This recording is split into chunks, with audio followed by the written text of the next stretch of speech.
colina, camina, camina hasta anochecer.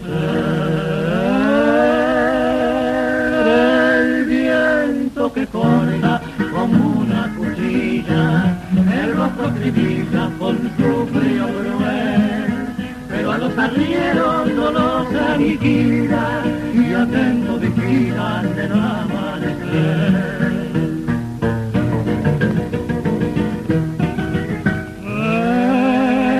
El criollo más joven que rehacienda, pensando en la prenda que lo ha de esperar, se pasa las noches contando las horas y ve en cada aurora su hija llegar.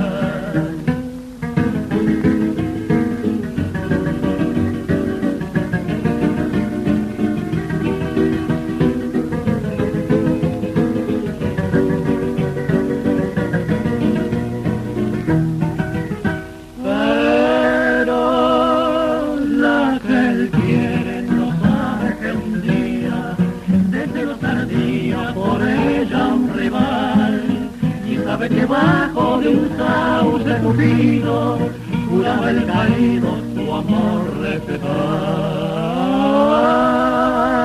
El mozo vencido, guardando el cuchillo, montó en su tornillo y al tranco se fue, mirando hacia el rancho donde ella habitaba, porque allí dejaba su ardiente querer.